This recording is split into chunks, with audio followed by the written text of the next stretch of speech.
What's going on, everybody? Welcome back to another video, another random rambling. And today I'm very happy to be joined by Mike of Did You See That? How's it going, my friend? Yeah, man, doing great. How's yourself? I'm doing well, man. I'm doing well. I was watching a little bit of Dragon Ball, the original Dragon Ball, before doing the stream.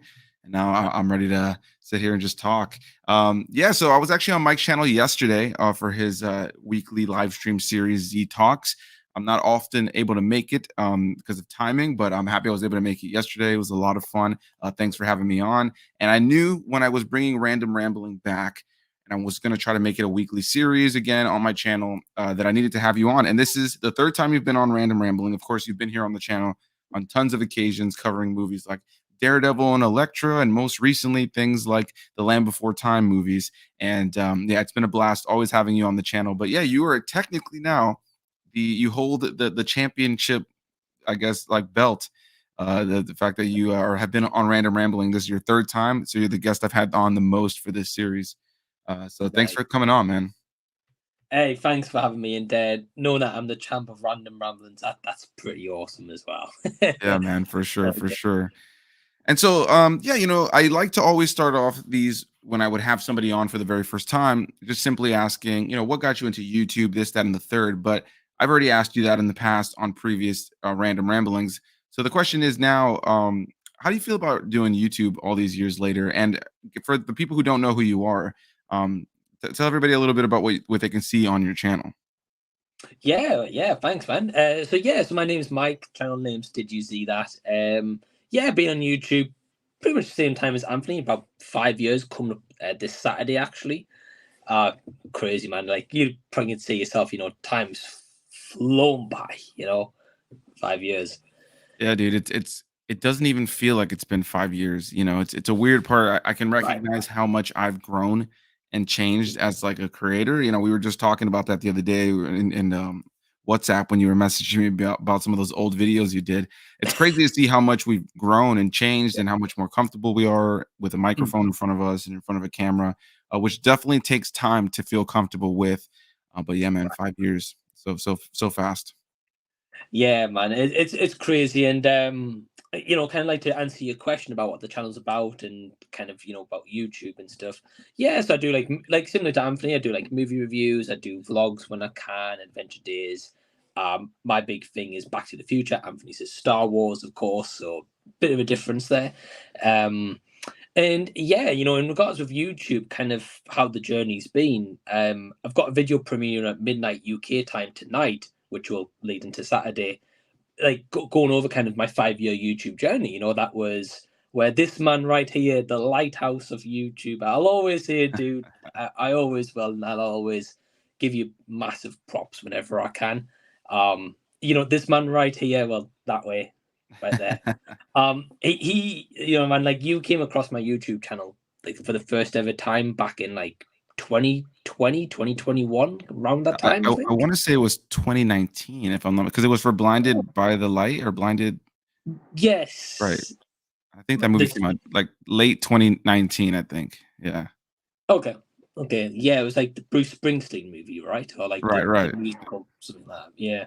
Um, yeah, you came across my channel, you gave me an opportunity, like, we collabed, and kind of rest history, being part of like your channel, Rashad, Jacob, Dave's, just to mention a couple. And yeah, the journey's definitely been interesting. I mean, for anyone who doesn't know, me and Anthony spoke about this quite a lot, like outside of YouTube, and message about the ups, the downs, the hard times, the good times, so to say. So it's been an interesting ride, man. I'll leave it at that. Yeah, man, for sure. I think we definitely, like you said, we have a lot of similar kind of experiences with YouTube. Yeah, so Mike and I met a few years ago, like you mentioned, back in 2019. I originally just came across his review for Blinded by the Light when I did mine. We started messaging on Instagram. I invited him on to be a part of a collab for Gravity, starring Sandra Bullock and George Clooney. And like you Right. said, it's like the rest is history at this point. It's been amazing to see how much your channel's grown since we met. It's been amazing to collab with you the dozens of times we have now, as well as seeing you constantly appear on people's channels. That was something that was super cool for me to see when I initially collabed with you. It was like I brought you into the group and that we have on Facebook and collabed with you. that first time, and then I just started seeing you pop up everywhere, and I was like, Mike has become an instant living legend. And now you have things like Z Talks, and I feel like I can't have you here on Random Rambling and not recognize that, you've been a huge inspiration for me to bring back live streaming. It was something I was doing a long time ago before you were doing Z Talks. And like you mentioned, it's been up and down battles. So there's been that element of Right. depression around YouTube and discouragement around YouTube, which just had me kind of pumping out just reviews and not really diving into a lot of other content here on the channel, even though these live streams were pretty popular for me at a certain point.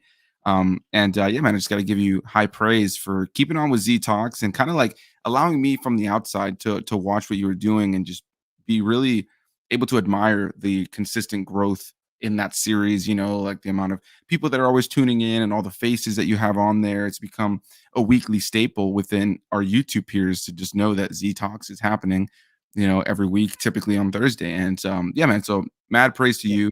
A big thanks to you for just consistently supporting me to get back into live streaming, which is why again I knew Yeah. once I was bringing Random Rambly back, had to have you on as one of the earlier guests for sure. I also have to mention really quickly because I'm just curious. I see you have that Pizza Hut hoodie on. Is that your Yeah. favorite pizza joint? What's your favorite pizza joint? No, well, believe it or not, so we've got a shop in the UK called Primark. I don't think you Okay, guys have that in America. no. Basically they sell like cheap clothing, but they in the like last couple of years they've started to do like work with brands like Peter, for example. The only reason I got this hoodie is I don't know how well you're going to be able to see this, but like on the back it's got the Teenage Mutant Ninja Oh, Turtle. nice. Yeah, that's awesome. Um, so yeah, obviously because I love the Mutant Mayhem, I went in Primark and had this, and I was like, the turtles, wow, they've got like turtle imprint on the sides and stuff as well. That's cool. All right, so it's more about the turtles then. Gotcha, gotcha. Right, right. Cool, man. Favorite pizza joint? I'm not sure. Yeah, for me, Probably I like quite the local joints. me too. Me too. I mean, the big brand ones sometimes are nice, but they usually the local ones are better. Right, To be yeah, for honest. sure. What do you usually get on your pizza? Oh man. So, do you guys in America do a bolognese pizza? Bolognese. I don't think I'm familiar with that. So it's kind of like I don't know if you guys have the same. That's called the same, but in England we do something called pasta and bolognese, where it's like pasta with like minced meat, and it's kind of dipped into kind of like a sauce with maybe some peppers, that kind of stuff in there. Gotcha, okay. Um, so in over here we eliminate the pasta part and put all that minced meat in the sauce on a pizza. Gotcha, okay. But it's delicious, man. You would really enjoy it, I think. Yeah, I do like meat on pizza for sure. When it Right. comes to me, it's like the meat lovers, like just classic like pepperoni, sausage, bacon. As much as I can fit onto a pizza, that's where I like to go. Before we Right. get too far into it, I see that Worst Reviews is in here saying, yo, says that he's chilling Hey, at man. work, which means he'll hopefully be able to hang out as long as we're live, which thanks for chilling out with us. And he's been on YouTube for 12 years. Yeah, bro, that's Wow. pretty crazy. I know that that both Worst Reviews and Trav Tries, they've both been on the platform for over a decade. And it's pretty crazy to think about even myself going at this for another 5 years, and I hope that our channels continue to succeed and that we can look at a tenured, you know, good, success here on the platform. Um, Right. but yeah, man, 12 years is a long, long time. So yeah, listen, I want to talk a little bit Yeah. about some maybe like what you have planned for the channel moving forward. There's tons of reviews and stuff you've recently posted. Like you mentioned, tomorrow you have the video coming out for your 5 years on YouTube, which I'm very much looking forward to. I saw that you have it scheduled out, so I will be tuning in as soon as that drops. But what can people expect moving forward on Did You See That? Maybe some new content, series you're bringing back, series you're currently working on, and different things like that. Yeah, great question. Yeah. So I think with like yourself, I think it's just developing the channel. So don't get me wrong. I love movies. We both love movies. We love talking about newer ones, older ones. I usually segment mine in the terrible movie collab series and do something different. Whereas I know you've recently becoming like the entire Shrek series, for example. Right, So right. it's different. I think movie reviews is great, but I also want to start doing more other things than just movie reviews and keep it at that because yourself. It's even from 5 years ago when we started YouTube. 5 years now, 5 years worth more users on YouTube doing like movie reviews, Right. and it's just becoming more saturated compared to 5 years ago when we started. It's crazy to think. So yeah, so going forward, definitely want to do more vlogs. So definitely want to do like more Comic Cons, or recently I've been doing like theater reviews when I've seen like musical productions, which has been really fun. Right. And definitely just I want to do more Back to the Future content, but it's just filtering it in. Like the What If series, I've done a couple of episodes in the past. I love doing them, but they take so much time to do. Right. So if I can get a good, more, better editing schedule around that, I want to do more of them because I think they're quite fun, something a little bit different. But besides that, man, yeah, I want to kind of create something. I've been speaking like to Emma, my partner in the background, about this. Maybe making like a short movie, maybe doing something, because as you know, like I write books in my spare time as well. So I want to kind of make something, I guess, more lasting than YouTube in a way. But yeah, man, in terms of content, I mean, at the moment it's movie reviews, vlogs, bit like you, Adventure Days, that kind of stuff. But definitely going forward, I want to kind of just create. So, for example, good idea. I've just brought to the channel coming up soon, called the Z Tournament. I'm going to be doing. For anyone who's not familiar what that is, basically it's YouTubers like Anthony, for example, or people who don't do YouTube, like a live stream series where people just compete in like a movie quiz trivia, and the winner gets like a custom made trophy, or like whoever wins. So just kind of like bringing people together, using our knowledge of movies into like a quiz, and just like building communities, I guess, as well. Something a little bit different. Awesome, man. Yeah, no, I think that's super cool. And like I said, it's kind of like things like Z Talks are what inspired me to want to get back into live streaming, because you kind of created something, like you said, like a community of people, and like you have a certain format, having the different guests on every hour. And so yeah, the idea of something like the short film, or something that kind of, like you said, has kind of like can last a little bit longer, can be something that people almost want to revisit.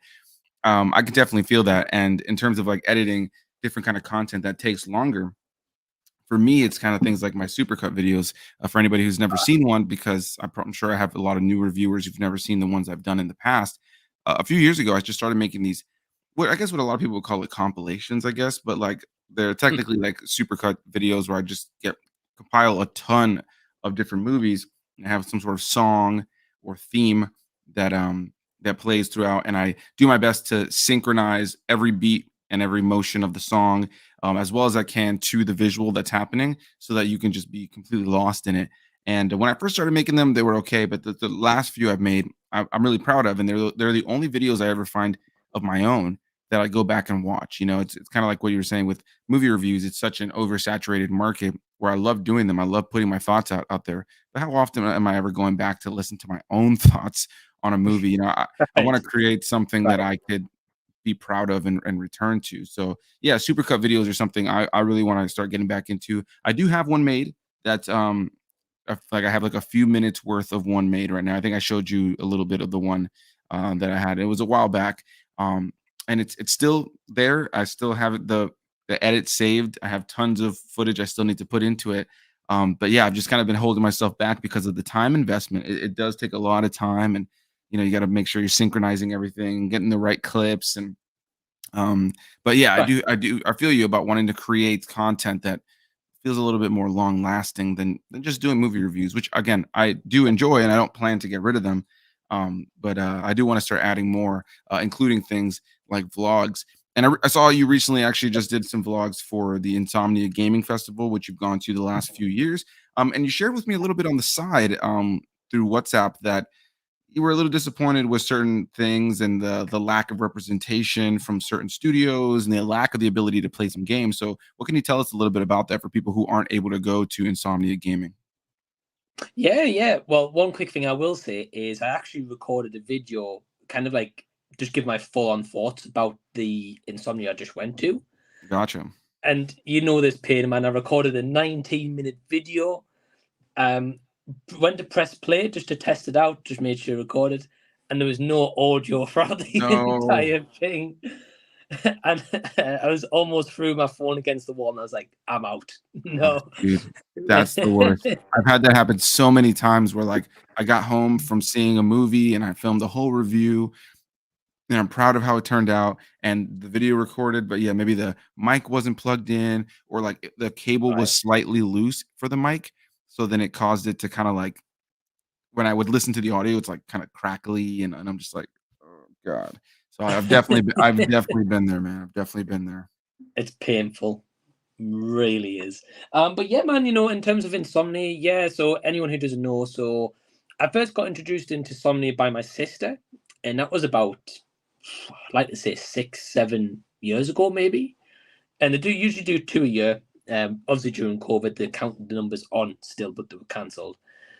And yeah, basically, it first used to start out where they used to have like the big boys like PlayStation, Xbox, Nintendo had their own stalls set up. They used to have like kind of gaming rigs of like Gran Turismo. You can go into pods and pit like the movie, like like Jan Mardenborough when he's playing the game, he's in that gaming rig setup and stuff like that.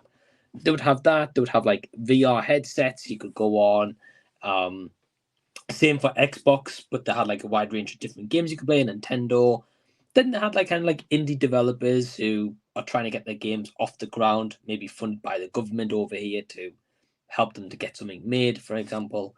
So there was definitely a lot of different stuff. And as the years have gone on, probably especially after COVID, I would say it's kind of not been PlayStation, Xbox, and Nintendo have been there since.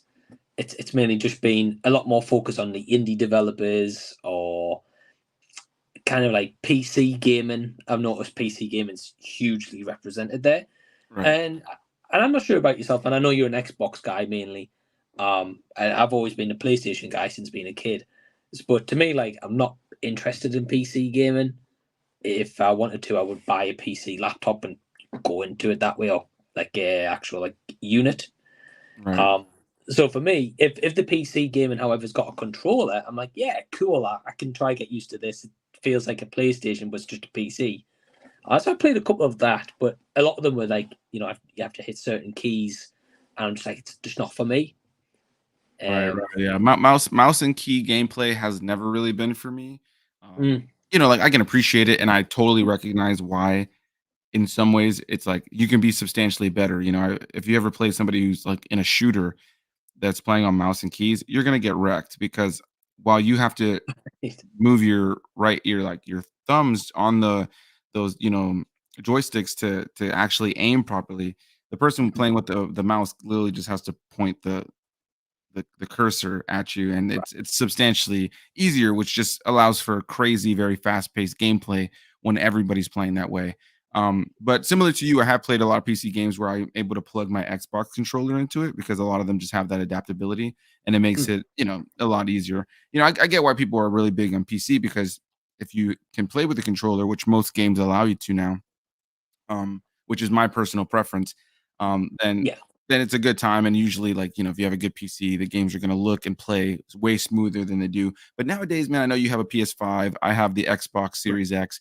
These consoles look and play so smoothly that mm, honestly, as a kid who grew up playing like Atari and Sega Genesis and the NES and Nintendo 64, the controller gameplay element is always going to be my go-to for sure. And similar to right, you, I was a right. PlayStation guy for a long time, especially on PlayStation 1 and PlayStation 2. Mhm, I only adopted Xbox with Xbox 360.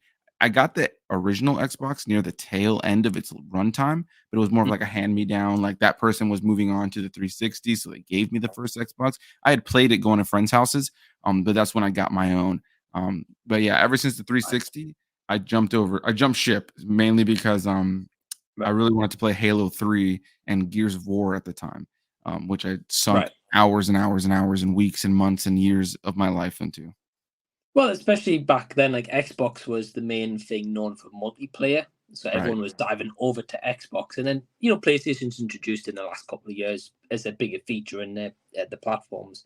But it was mainly always Xbox. PlayStation was like, right, if you just want to be a solo player, that's basically your console.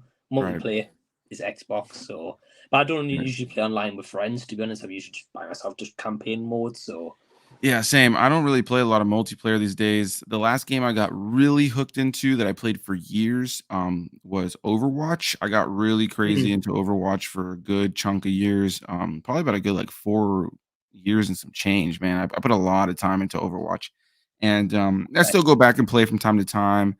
But yeah, I never find myself really like, oh, let me get into the like if a new Halo comes out, I'll play the campaign immediately, but I'm not jumping into the multiplayer. Same with the Right. last like 2 Gears of War games. I loved playing all the solo stuff.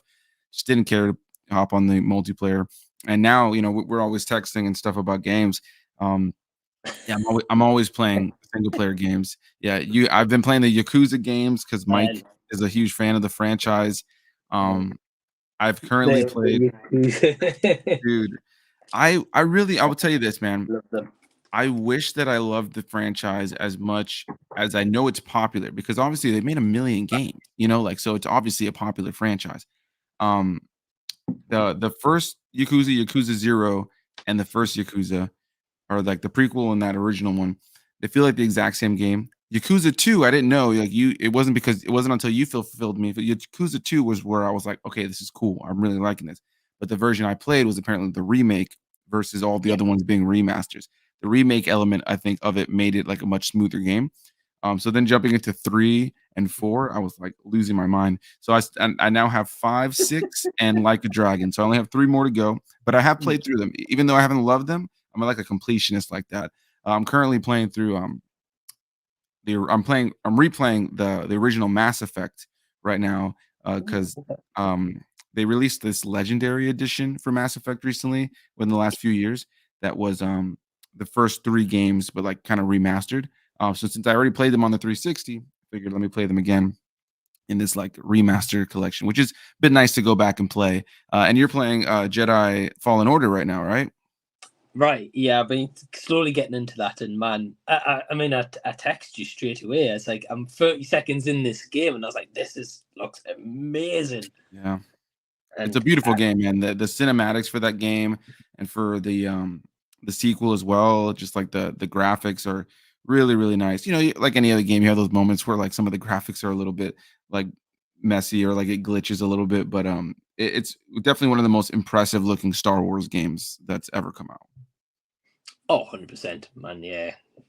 Yeah, great game so far. So I've been kind of playing that, and I've also been kind of switching between God of War 3 remastered version. Nice, So nice. kind of bit of both. I'm bad for that. I usually flick between games a lot. Yeah, I was doing that for a little bit with the Yakuza. I had to. I was playing a Yakuza recently, Yakuza 4, and a game called The Raven, which is like a point and Oh click yeah, yeah, kind yeah. of like narrative game, which was pretty cool. I enjoyed it. It was a little bit boring at times because like an older game, and so it kind of had like some pacing issues. But I like kind of like point and click, kind of like murder mystery, kind of games. I really like some of like the Sherlock Holmes games they've released in somewhere in the last decade. Those were pretty fun. Um, Mhm. but yeah, so one thing I really wanted to touch on though, you mentioned that it was like mainly um, PC games that were being shown there in Insomnia. Um, was there any representation from PlayStation at all while you were there? Not really. The main thing that was represented for PlayStation was Bandai Namco for Tekken Tekken. 8. Right, yeah. So I mean, don't get me wrong, that was really cool. That the fact that I don't think Tekken comes out till maybe January of next year, but they had it like playable, like there. At least not the full thing, but like it's good demo and stuff, Right, right. which is cool. But it was basically every PS5 console was in that one kind of square unit, and it was just Tekken 8 with mainly two controllers there to play with someone. Mm. So it's kind of like Tekken's a fun, kind of bash beat 'em up game, and I'm sure you can be entertained for a little bit, but for me, it's just one of those games I'd play a couple rounds and I'd be bored by it because it's just the same thing Right, right. constantly. Not big Um, on fighting games? I don't mind them, but I'd rather like an adventure game. Like I Fair think enough. Yakuza is kind of like you running around doing different things, or like a Ratchet and Clank, for example. Like I love that series. Yeah, I love Ratchet and Clank for sure. Right. Mainly also on a side note too, which of course I'm going to bring it into here, and this isn't going to surprise you at all, but mainly because Ratchet is played by James Arnold Taylor, who plays Obi-Wan Kenobi in the Clone Wars series of Star Wars. So love that Mm-hmm. guy. I love all the voice acting that guy does. He plays so many characters. It's kind of ridiculous. Before we get Right. too far away from some of these comments, Worst Reviews says that for him, Worst Reviews has slowly become about content that he would want to rewatch or return to, going back to what we were talking about earlier, and that he solely wants to be making videos that he's very proud of, which puts a lot of his earlier videos into a different light. Yeah, I think that's something we can both agree on, right? It's like just like Right. there's videos that we have in our like library of content that I hope people like are interested to go back and watch older reviews, but I can't help but feel like there's definitely an element where they probably those aren't the most rewatchable videos for everybody. You know what I mean? Yeah, I agree. I think it's one of those, I think, which is probably interesting for both of us, is the fact that these videos, as we mentioned before, we made 5 years ago when we first ever started our channels. Right. And sometimes you look on your YouTube analytics and you see like, wow, I had like 3 or 4 clicks on that old video. Like Right. Yeah. why the hell is someone checking that out? Yeah. And it's just fascinating. It really is. Even if it's Yeah. you look back on that and you think, God, that was a really terrible video, or that was like, what was like? I sent you that video the other day when we collabed, and I was like, what the hell? It's like, what's going on with my lighting? What's going on with my setup? Like the way I talk with a microphone. I didn't have Right. a microphone until you told me get a microphone, man. Yeah. Yeah. I mean, I remember when back in the day, it's kind of crazy to see how different it's kind of wild to see how different like your setup is now. And when you sent me that Right. video, I will say this: Mike sent me a video the other day of him in like an older video, and he's like, "Oh my god, I was terrible." And he sent it to me. I watched it just a screen recording. I was like, "All right, you're being a little hard on yourself here." He still was plenty good. But yeah, it was interesting because you didn't have a mic, so you were projecting a little bit louder, and you were putting a little bit more like zest and energy into your movements. Whereas now you just feel more comfortable and fluid in front of the microphone and just kind of hanging out. It doesn't feel so much like there was as much showmanship. You know what I'm saying? Um, Right. Right. but it was still super super interesting to go back and kind of like with you. I saw recently like I got like 5 or 6 clicks on my Mrs. Doubtfire review, which was one of the earliest reviews I ever did on the channel. And I remember I was driving to Chick-fil-A um, for during filming that video. So in the video, I'm driving, and that's where I was going. I was going to Chick-fil-A, and I remember I pulled the camera down while I was picking up the food, and then I put the camera back up to film, like, after I got the food. I should have kept that in, just have seen how the Chick-fil-A people would have reacted. But at that time, I wasn't comfortable filming in front of, like, Mhm. family or friends or like I felt weird even filming in the same house as I was Right. living with my mom, my sister, and my fiance at the time, and I felt weird even being in the next room where they could hear me filming. It took a little bit to feel Right. comfortable doing this because you're in the next room like, "Hey guys, what's going on? Today we're talking about Mrs. Doubtfire." And it's like, at least that's how I felt I sounded. Yeah, man, I can only echo that sentiment. Like especially starting YouTube. Um, like where I used to live at my mom's house. You used to see like the Batman wallpaper was in like the background and stuff. Right. Um, yeah, like my mom's room's like next door. My brother's was like the other next door to it. And you're right. Like whenever they were upstairs, I had my room door closed. It's like, oh, I want to go record a review. They'd be upstairs. I'm like, yeah, I'm not pressing record until they go downstairs. Right, And it right. took me a little bit, like even with Emma, like getting comfortable with that situation because like at the moment she's like downstairs watching TV, but at the time I would still be a bit uncomfortable like recording that video. Whereas now she could be like next door or she could be here. I'll just record the video. But Right, if I'm right. out in public, I'll get a bit nervous. I will be honest. Still Yeah, get what's funny is so it's crazy how that works, right? Like, and how our brains kind of get in the way because now I don't care about anybody being around when I'm filming a video at home. But kind of similar to you, now I find myself feeling a little uncomfortable when I'm filming out in public. Now, a part of that is honestly, personally, my self esteem isn't at the best point because I kind of put on a little bit of weight since I started YouTube. So when I started doing like out like door like vlogs, I felt very comfortable with myself, so I felt very comfortable filming out there. Now, sometimes when I pull the phone up to like film in other places, I know it's all in my head and not a single person yeah, gives a fuck. But you kind of get in your head about like, oh, I feel awkward or uncomfortable filming in front of people out in public.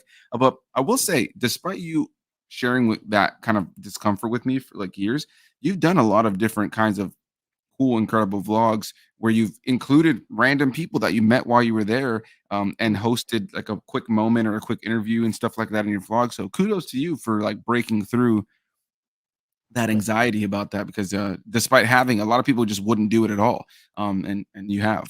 I think it's well, thanks, man. Firstly, I think it's one of those things for me, and probably for yourself, right? Like, if we primarily had our YouTube channels and every video was an outdoor vlog, it would be like a movie. We would be like second nature. We wouldn't care who's in the background or in the cinema with us while we sit our thoughts, or driving up to Chick-fil-A. You probably wouldn't care. You'd probably just still carry on with your review. Right, right. But I think it's because we don't do vlogs, it's like every video. And for me, like I did Insomnia, which was like only just last week. Next one now it's not till like 2 months time. The horror convention I'm going to. By that point, I get nervous because I'm not used to doing it every day. Right. But you're right. Like for that initial second, you put your camera up on your tripod and you're going to introduce yourself to the vlog, whatever you're going to do. The people in that vicinity might probably wonder like, what the hell's that guy doing for at the moment. But after that couple of seconds, they walk on, carry on with the rest of the day. They don't care. Right, right. And I think it's just getting that over that initial fear originally. Because you're right, I don't like to like film people in my vlogs unless it's like with their permission. Right. So that's why in a lot of my vlogs, I'll try vlog like over people's heads or like maybe edit out the bit where they get into the shot. So I'll like cut the shot until the next part. But as you mentioned, it's just like conscious thing now, our parts really. Right, right. Yeah, no, I feel you, man. It's an uncomfortable thing, kind of like you said, because it's not routine.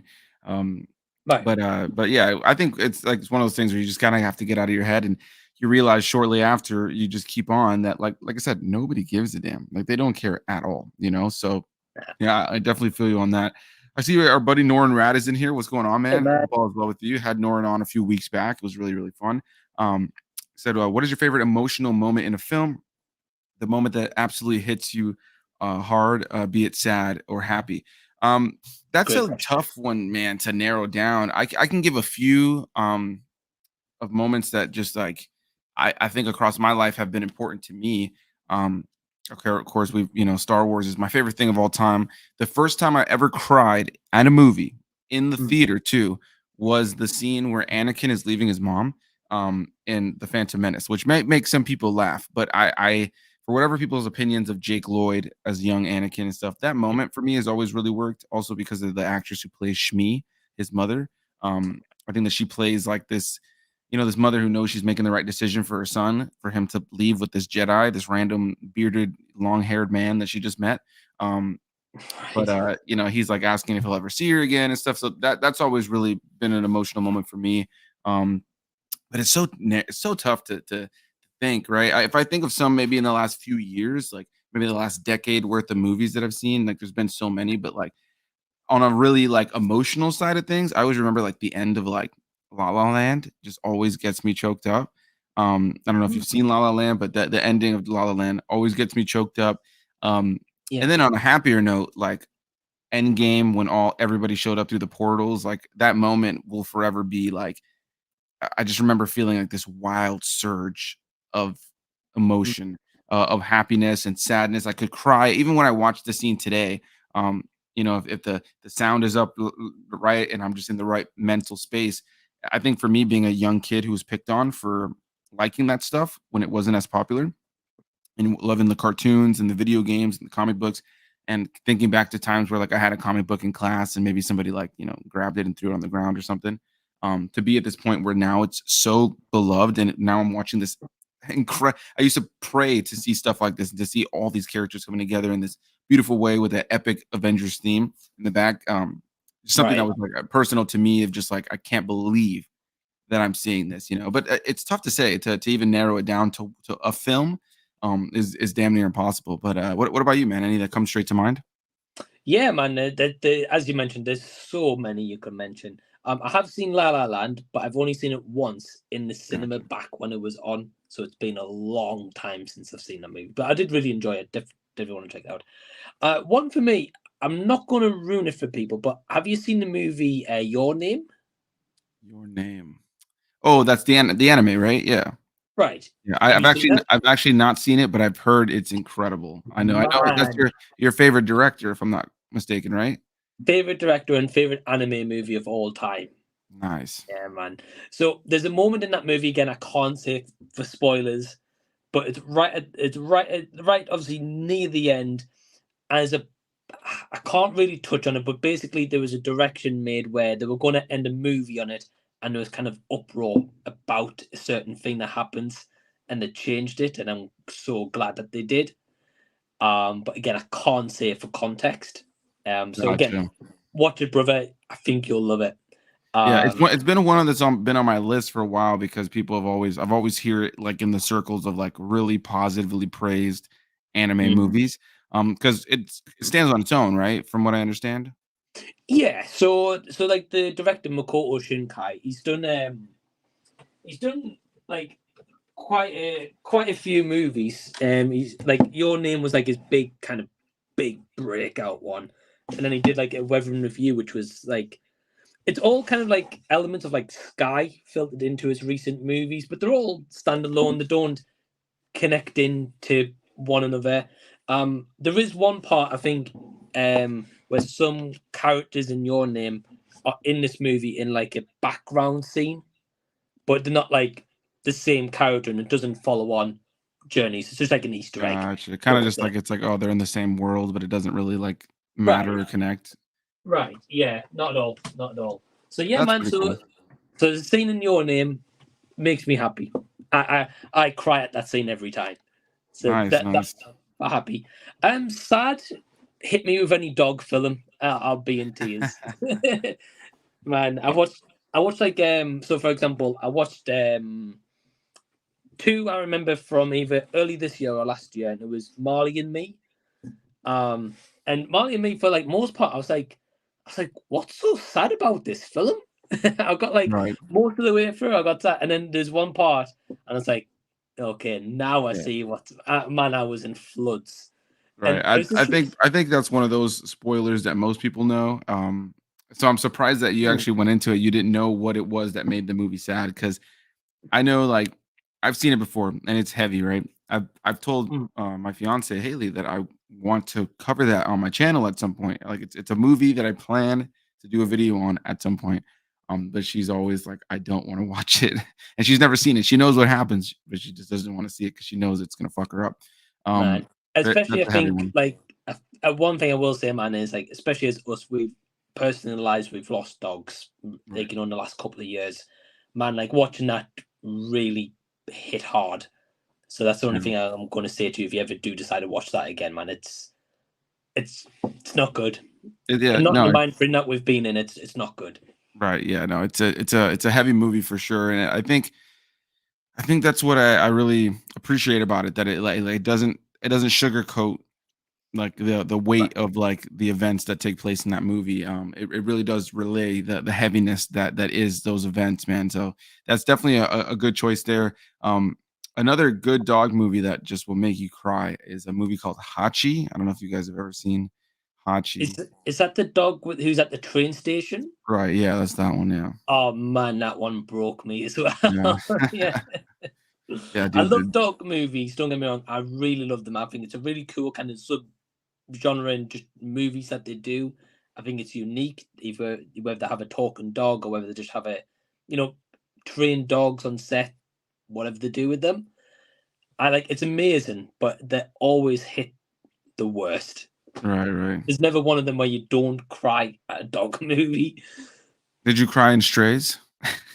Man, even at the end, I had a tear in Strays. Yeah, I I probably love that. shouldn't have, but I did.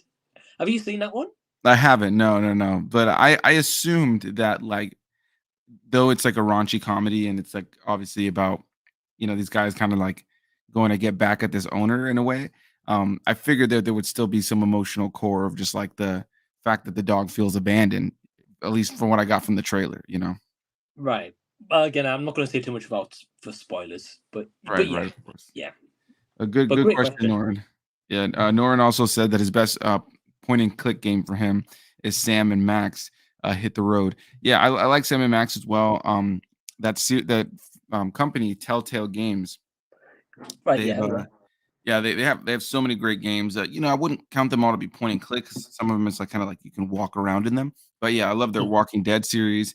Um, I played the Back to the Future one, which I wasn't crazy about, to be honest, but I thought it was cool. same, Um, I same. like their Jurassic Park one, I like their Batman ones, even that Borderlands one they did and The Wolf Among Us, that was a really good one as well. If you guys Mm, haven't played those, really cool narrative decision-based games that are not even really much games, more so like movies that you can play through. You walk around a little bit, you might pick something up, whatever, but most of it is just making conversational decisions, and you'll come it down to affects the the game. wire. What was that you said?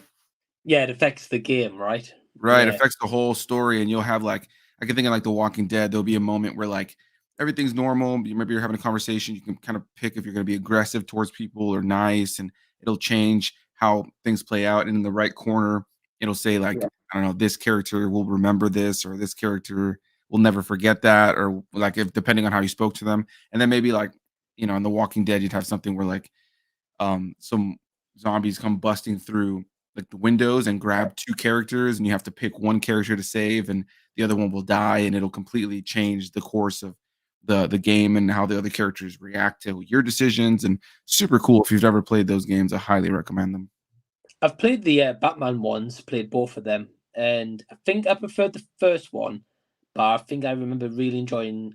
If it's the second one, if I remember right, where it involves the Joker, Right, right, like in the prison, and you're in right, prison like with him. I right, think right. like that. I think if that was translated into a movie, that would be amazing.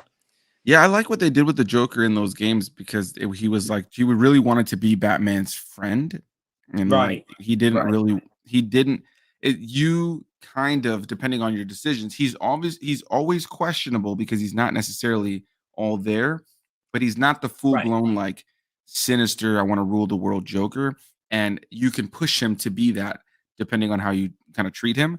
So I Mm. thought that was a really cool twist on like having Joker involved in the story without it being like, all right, let's instantly just make him the bad guy. Man, imagine if they made a Batman movie where it started out, Batman, Bruce Wayne was in prison and his friend was the guy who becomes the Joker.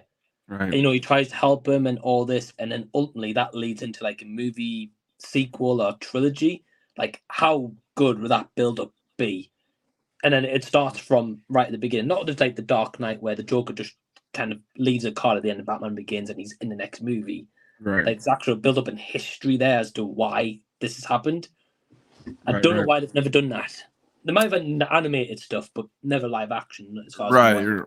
And I'm curious to see what we have moving forward with Batman, right? Because we have Right. the Batman that we're still getting a sequel to, um, with Hmm. Robert Pattinson, and they Right. showed the Joker in that, played by Barry can't remember Keoghan, his name right? right now. What's his name? It's Barry Keoghan? Yeah, yeah, yeah, Is the him, one? yeah. Yeah. Um, So he played the Joker in that brief scene that we see in the movie, and then there's that like elongated, deleted scene where we get to see him play the character a little bit more. Right. Um, and then of course we got the next Joker coming out, which we know that Batman's a kid in those movies, and then we're gonna have Batman Brave and the Bold, um, which will be a new Batman that's dealing Right. with his son, Damian Wayne as Robin. So yeah, it's really interesting to see all the different Batman projects we got going on. Kind of makes for a little bit of a messiness in terms of like which Batman should we care about. And now Ben Affleck is out. It's kind of Man. it's kind of rough, man. I know that Batman's your favorite of the DC characters, your favorite superhero. How do you feel about just like having all these various Batman projects that are disconnected? And did are you sad to see Ben Affleck leave the role? Yeah. So for me, it's like I think compared to like say you and the Big Rob theory. I know we've talked about this before. I'm not a comic book guy. I'm not saying I'm not a comic book guy, but I've just never read them, so I can't say that I am or not. I'm not interested, but just saying I just don't want to explore down that kind of rabbit hole. But from like the Batman I've seen before, like I loved Christian Bale. He's been my favorite Batman ever. Um, but yeah, I think Ben Affleck. I think it's such a shame because he was a different Batman. He was more of kind of like a kind of a stockier, bodybuilder Batman compared to like what we've had in the past. And I just think the Flash movie, which reset everything, it for me personally didn't give Ben Affleck a good send off in that movie. He was, for the parts he was given, he was good. I enjoyed his scenes, but then like towards the middle of the movie, and I'll not spoil too much for anyone who's not seen the Flash yet, but it's pretty much like that. Maybe in the middle of the movie, he's not in it anymore, and then that's the last of him. Right. And if that's the last of him, that's the last time you've ever seen him. And you're like, well, whatever happened to him, whatever happened in this time reversal and the ending of the Flash, like what happens there? Nothing's explained. Right. So that's my thoughts on Ben Affleck. I think it's wasted opportunity, or at least give him a final send off, or kill him. Worst case, in a Batman movie, in a Flash project, Aquaman, like have someone kill Batman, and at least we've got a resolution. What happens to him? Right. In regard to Rob Pattinson, awesome movie. Really looking forward to seeing what they do there. It's nice that they at least have said it's separate to what's actually going on. Right. He should really probably be the main Batman, because at least he's established. We've got a movie. We're getting like a Penguin universe TV series and then a Batman sequel. So they're clearly building the universe there. And then the Joker, you've got like a great, Joaquin Phoenix Joker. Why, I don't know why they couldn't maybe mesh them two worlds together to an extent. Right. They'd have to explain the young kid Batman, obviously, in Joker. But yeah, man, I think it's tough, because it depends how this new DC vision goes, right? With this whole like Superman legacy. Then from there, okay, well, how does Batman Brave and the Bold fit in? I think best thing for DC right now is make a new universe, forget everything that's happened, unfortunately, but they're going to do it. Just start fresh. Don't have any of the original people who's been in the past movies in these new ones. Cast all brand new people and take it from there. And just keep Batman separate, Joker separate if they want to as well. And yeah, but I mean, I still appreciate it. I still like seeing a different version of Batman. It's pretty cool. Yeah. He's definitely one of the most versatile characters that you can do Right. in so many different ways. You can have the Batman and the Dark Knight, but you could also have, the Tim Burton Batman movies, and you can have the animated stuff, and you can have Lego Batman, and they can all be kind of taken seriously in their own way, Right. and be just as goofy in a different way, depending on the iteration that you're seeing. Um, I just think with Batman, then they just need to vary it up a little bit, though, because it's great having these different Batmans, and I think that's what they did with the Robert Pattinson one, where it's more like a detective, like neo noir kind of style right, approach to Batman, it felt different to just recycling the same thing. Whereas Brave and the Bold, as he said, it's about you kind of raising his son, right, which I'm not familiar with, but that sounds cool. It sounds different.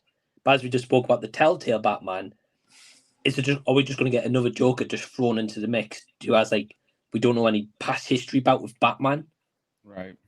Like I say, I would really like a Telltale version at some point in the future. Batman and Joker are actually friends. He doesn't start out as the Joker, and maybe a decision that Batman makes him the Joker. Right. And then you've got that long-standing history, and they could really build that into like a trilogy. Right. I definitely agree. I think there's something there, and I think that's why those Batman Telltale games were so beloved by the fans who played them. And just talking on Batman, Norin is saying, did someone say Batman? Got to ask now, favorite Batman actor of all time. For me, I'll say I think my favorite movies with Batman are the Dark Knight trilogy. I think that we'll both Right. agree on that. I think that Ben Affleck he captured for me what I love about the Batman from the Arkham series, like Arkham Asylum, Arkham City, Arkham Knight. I really, really enjoy those games. I love how Batman, and of course, that's Kevin Conroy, who's maybe the best Batman, if depending on your personal preference. He's probably he's probably the Batman I think about the most is Kevin Conroy's various animated versions of Batman. But as far as movie actor, like on screen, like I would have to say maybe which Kevin Conroy did show up as Batman in the CW Arrowverse shows. Oh Very wow. briefly, he plays like an old, like kind of rundown Batman who's a little bit darker and has like he's got to use like these mechanical legs to walk. He's no longer like the Oh wow. Batman he once was. I wish those shows in general were better, but it was cool to see him on that for that crossover. Yeah. But yeah, so I'd say Christian Bale's probably my favorite Batman on an overall. But I really loved Ben Affleck as Batman and as Bruce Wayne. They just never Mhm. really gave his character a story that gave him much to do. I feel other than just kind of Yeah. be there, you know. And it's a shame because I think when that question comes up, whether it's from Nolan or anyone else, favorite Batman, it's tough when you don't have every Batman iteration that we've had. If they've had their own movie or multiple movies to explore that character more. Right, Ben Affleck we saw in every project but a Batman solo movie. right. So a Batman solo movie that would have explored more of his backstory, more of the character, give you more investment in him. But we didn't get that, so you have to just take that as it is. The only kind of full Batman we've had fleshed out probably is Christian Bale, maybe Michael Keaton to an extent, Right.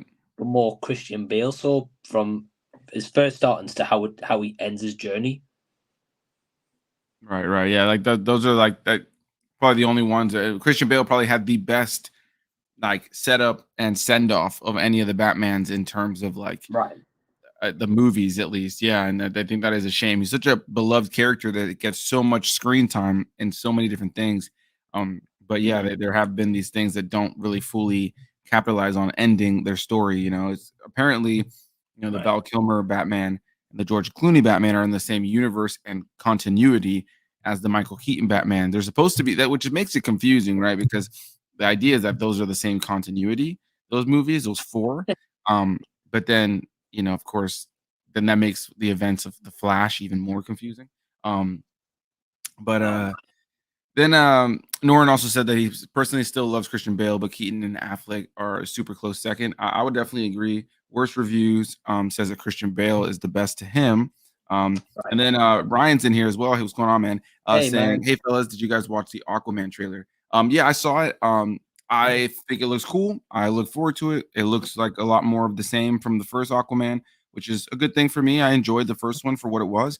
I feel like the Right. trailer just gave away way too much of the story, and I hope that there's more to the movie than we saw in that trailer because it just gave away way too much. Have you checked it out, Mike?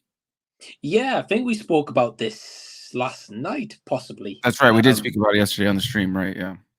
But yeah, same as you, man. Like we were saying, that trailer's like 2.5 minutes, maybe a little bit more. I can't remember the runtime.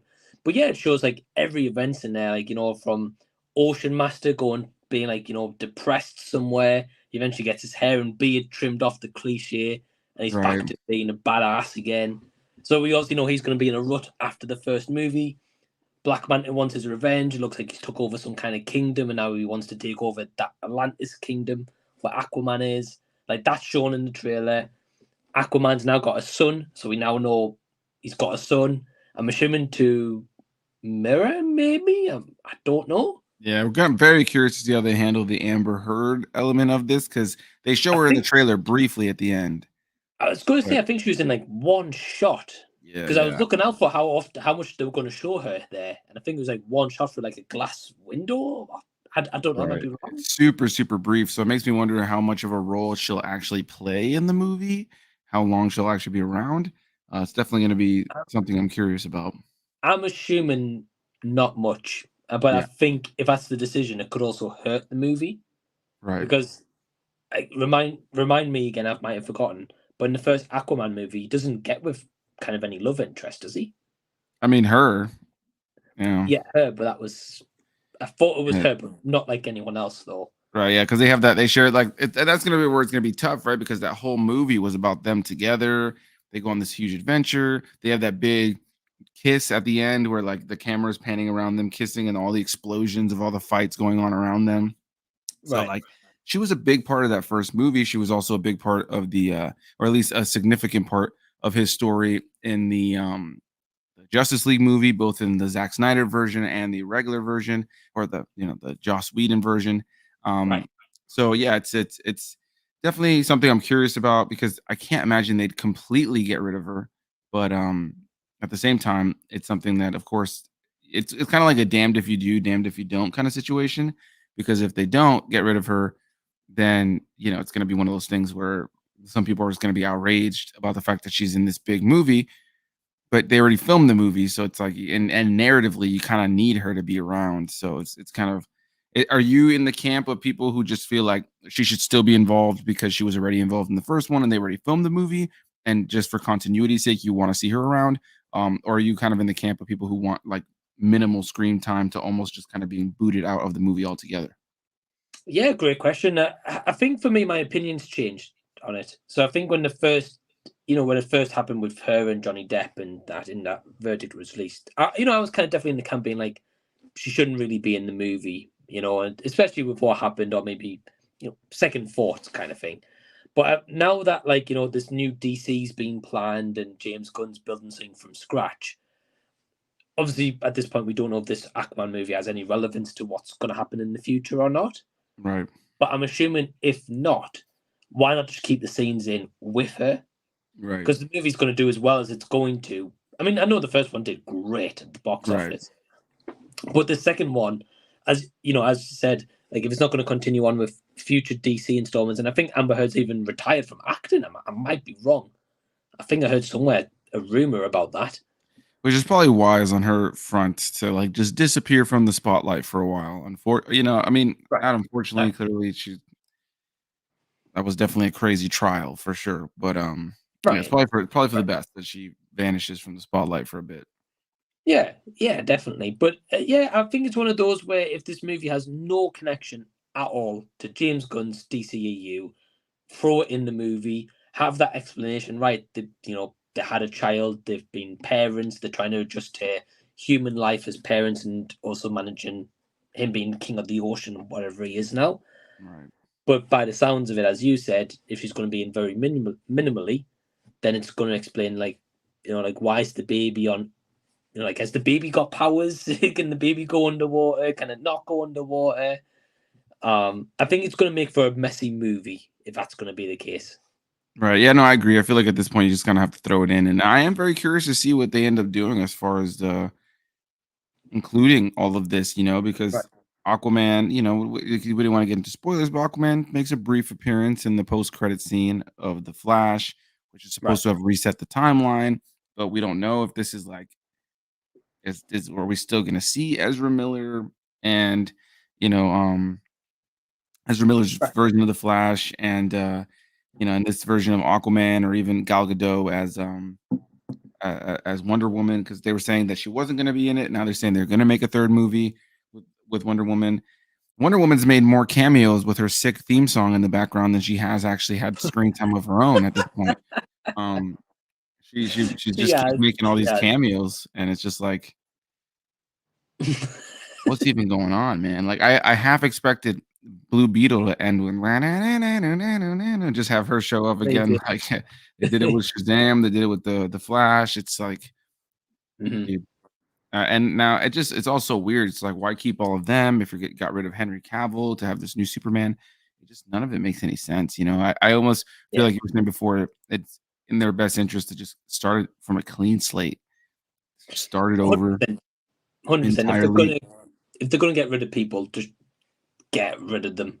As bad as it is, as rubbish as we maybe want to see some stories end or how things turn out, yeah, to start fresh. Don't bring in back in the old ones because it's just going to confuse you. Because straight away, fans like us are going to be like, "Well, what happened to Wonder Woman's DCEU? Like, Right. where she left the Flash? What's she done with Ben Affleck's Batman? Right. You know, of course. Well, what was the other movie? Shazam 2, for Right. example. Should be like, well, what's the connection with Shazam 2 in these new ones? Whereas if they don't have it, you don't have those questions. It's strange though, because Shazam 2 ended with the post-credit scene of him being invited to the Justice Society, but specifically by two of the characters that I don't know if you've seen the series, but two of the characters from Peacemaker, which James Gunn had his hands in. He did Peacemaker. So those two characters that came were from Peacemaker, and apparently the Peacemaker character and those characters involved in that story are still going to be a part of James Gunn's narrative. So it's almost like they're keeping some things, they're not keeping others, which just ends up making it feel just even more so confusing. And then, James Gunn has said that Superman Legacy is the first new movie in this new DCU that's coming out, but that Blue Beetle is the first character that's being introduced for the new DCU. It's like at a certain point, it's like, bro, what does that even mean? Like the new Superman movie is the start, but Blue Beetle is technically it's kind of the start. Like it doesn't make any sense. I think ultimately at this point, the best thing to do so clarifies it up anything for DC fans like us or anyone who's maybe been reading those articles is him or Peter Safran to come out, make a clear, bold statement saying, anything associated before Blue Beetle doesn't exist. Like in those words exactly, won't exist in our universe. Blue Beetle's going to be in there, but Superman's going to be the first movie that you're going to see that officially is going to kick off everything. Right. And we're going to put Blue Beetle in here, and he's going to be in this universe, and you'll see him in the future. Right. It's definitely something like that. I'm very curious because it's like on top of it's weird because James Gunn did do that video like a while ago. It was just him in front of like a red background. And he talked about all the Yeah. series that they have coming out and in that he talked about the Flash coming out and that it was gonna reset the timeline and mentioned that Blue Beetle was gonna come out. And then he says that then he mentioned that the like true start to the new set of movies and stuff was Superman Legacy. But even the fact that he still included those, it just makes you scratch your head, It just makes you wonder, like, okay, like, then why did you even include in that big video that you made the Flash and Blue Beetle if, like, I don't know, it doesn't make sense. I just think it's messy management. Right. Really do it. Like, don't get me wrong. I understand that it was probably a mess when they took it over because Right. before then they'd already produced the Batgirl, which we'll never see, and spent 90 million or whatever they spent on that. Just canned it. They'd spent so much money on the Flash, like 250 million upwards, however much they spent on reshoots, marketing, whatever. Then they've done Aquaman, that was also pretty much done at that point, or finishing production, whatever they were doing. So I think it's just one of those where you're right. He got on that screen. He said, "Oh, this is going to be the phase one of DCU, starting with Superman. Then you'll get these TV shows, and you'll get all this, right? That's cool, fair enough. But I think he should have just said, right, Flash and Aquaman, they're projects that were done before we took over the studio. To honor those projects, we're still going to release them to you, and I hope you can support them. But they're not going to be included in our vision." Yeah, I that think would've been clear the way message. to go about it, yeah. I think if they did a clear message like that, there would be none of this conversation. We would just be going into Aquaman being like, what was the point of this movie? But at least take it for what it is if you want to still watch it, Do you But think that the, like, confusion with all this stuff is gonna mess with the box office returns for Aquaman? Do you think it'll hit the same success that the first one did, or do you think that it's gonna be a bit of a bomb? I think it's a tough one to call because the first one did so well. But at the same time, the first one came at a time when DC had that universe built up with Zack Snyder's Justice League. So we got an introduction to Aquaman. I think that came out the original one anyway before Aquaman movie. I might be Right. wrong. So at least fans had an introduction of who Aquaman was. Whereas to this one, like we both went to see the Flash, for example, but that movie to me was just like kind of just like a dead in the pan movie. It was what it was. I don't expect anything to continue from that in the future. Right. It might be the same for like diehard DC fans. They might be like, "What's the point of supporting Aquaman when he's going to probably be canned after this project, and it makes no relevance to what we're going to see in the future?"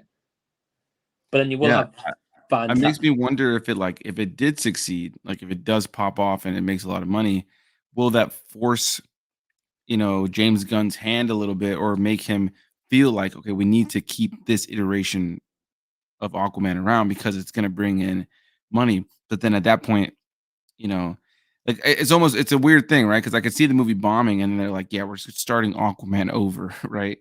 Or if right. the movie succeeds and it's a huge worldwide success like the first one, then it's one of those things where possibly they're like, "All right, well, we'll keep this Aquaman around," but then it just makes things again, right back to what we were saying, a little bit confusing. I wouldn't be surprised if they've done this confusing marketing because, as you mentioned, he released this statement about his version of the DC, and then all of a sudden he probably realized, "Oh, damn, we've got the Flash still here, ready to be released. We've got Right. Aquaman ready to be released. If we say we don't want nothing to do with them, people's not going to care and go watch the movies. But we still need to make money back to fund his stuff. Right, I right. I think that's the issue. Yeah, I mean, don't get me wrong. I'm still gonna go see the new Aquaman movie. Yeah, yeah. I'm just gonna take it for what it is. I'm expecting it at this point personally to not connect in what he's going to do. Right. Um, but hopefully, whatever they've got planned for it, hopefully they can just because you're right. Like Peacemaker, for example, I haven't seen the series, but obviously I know spoilers here. Peacemaker meets the Justice League at the end of that Right. series. So you're right. Like, is it the same Justice League that we've been introduced to? Is it a new one? Yeah, I think again, Peacemaker should just been. I think anything like like the Suicide Squad, just scrap it, and just start from Superman. Right. Yeah. It's tough, man. I wish that they would just make out that clear cut kind of decision, kind of like you're saying, like, and that would have cleared up a lot of this. I see that Ryan also said that most of I skipped one here. Sorry. I feel like it'll be a mid range when it comes to money from Aquaman because I think there's curiosity on how it will continue. There's not really anything else during Christmas time around it. Most of the other movies around it have a different audience, like The Color Purple, Migration, maybe Wonka.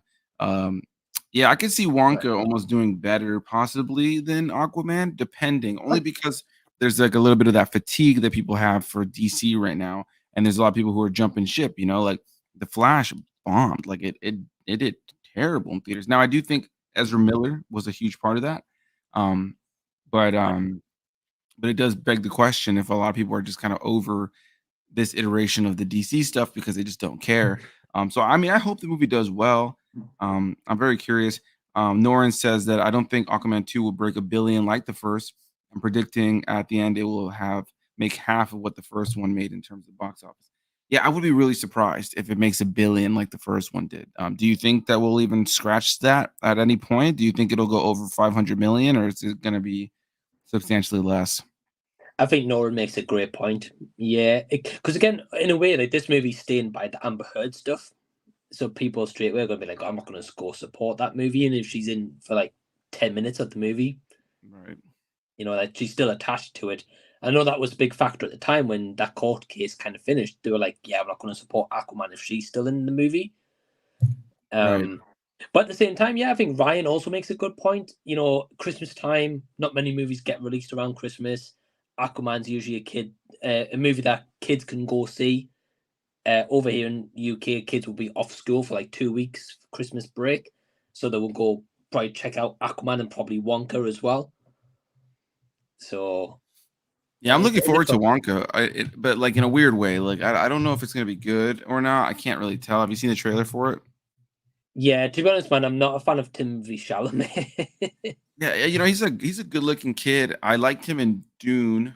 Um, but yeah, I haven't seen him in an abundance of movies. I know yesterday I was watching. I know Norin broke your heart with the bones and all. Oh man. Yeah, I know if Norin's still watching, I was laughing because it was right before I tuned in. Um, I was just um, laughing like Ryan's still watching. Ryan, if you're still watching, because I know Ryan hates Bones and all as well. Yeah, that's one I still haven't seen, but I wanted to. Uh, we saw what he could do in snores and all, Mike. Yeah, I so feel like he's more an actor. so yeah, I haven't seen enough of him to really know. I mean, I think he fit the character well in Dune, but I feel like that movie kind of everybody was a little bit like somber in that movie. Um, but with Mm, Wonka, for me, the original Willy Wonka and the Chocolate Factory is just like perfect cinema for the time. It was just like whimsical and had heart and had charm and had these iconic songs, iconic moments. Um, right, Great right. performances, and it's cheesy and it's corny and it's of its time for sure. But I wasn't even a huge fan of the Charlie and the Chocolate Factory remake that Tim Burton did with Johnny Depp. I love Johnny Depp, but I didn't really love him in that role. So when I heard this was coming, I was like, okay, we'll see. And then there's something about Timothy Chalamet's performance in the trailer where he's almost feels like he's trying to act weird and zany, and it doesn't feel like the character is actually weird and zany. It feels like he's trying to put on like a weird and zany vibe. You know what I mean? So this is an interesting point. So for me, like projects I've seen with Timothy Chalamet in the past. So I've seen Dune, like yourself. I've seen a movie he did, Beautiful Boy. I think it was with Steve Carell, Yeah. 2015, I've 16 heard time. good things of that one. Was it good? It was good. It was good, but like Timothy Chalamet in every movie I've seen, he plays a boring character. Like, and I know that's probably the character he's meant to be playing, but it's kind of like he's got like no charisma Mm. about his acting. Like he's there, he does the job. He maybe tries to do an emotional performance, but like not charismatic. Whereas like Wonka, as you said, like in the trailer, it looks like it's like phoned in. He's like trying to ham it up, and he's trying to like really phone in this energetic, but it doesn't fit him. Right. At least I might be wrong. I might watch the movie and he might be fantastic, but from the trailer, I didn't get those vibes. Yeah, So I it's feel the like same Dune. way. You know? Like Dune, I don't see him as like a leader character. I see him as Right, like, right. like a supporting character, maybe. But as I know he's not. But for me, that's how I kind of view him as. Right. I'm looking forward to seeing Dune 2. I'm hoping that one has a little bit more story, a little bit more meat on the bone. Because the first one was so widely praised by people. And I liked it. I thought it was a good movie. Um, I thought it had a lot of promise for what's to come. I've never read the Dune books. And I've only Right. seen the original movie once forever ago. Um, but I just felt like the movie was incredibly well made in terms of like performances and acting and or special effects and locations and set design and costume design. Like there was a lot of money put into the production. All this time later, after the movies come out, I just feel like the story and the events of that first one never really like stuck with me to where like I'm craving the follow up. You know what I'm saying? Like now we have the sequel coming out, and like it's just kind of like cool. I'm looking forward to it. Yeah, I'm the same, man. So like, I think you maybe enjoyed it maybe a bit more than me. But that first movie, like, I think the best way to sum it up is like it felt like an incomplete movie. Right. I know it's probably intentional because they wanted to make it.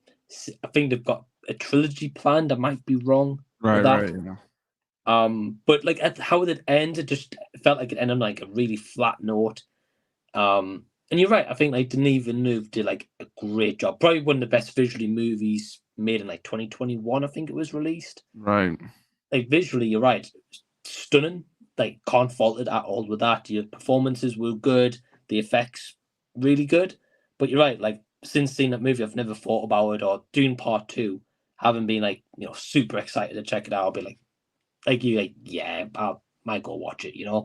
Right, right. That's that. I was like, I'm definitely gonna go see it, but like, I might need to revisit the first one beforehand because I don't know that I remember like all the character names and the things that were going on and different things like that. I don't know. I don't know why. That's one of those that I always see people praise and they're so excited for the next one, but I just felt like I didn't connect with the first one as much as everybody else. Worst review says that Timothy Chalamet for me is just like the new default kid for movies right now. If that makes sense. Yeah, I guess Yeah. that would definitely be it.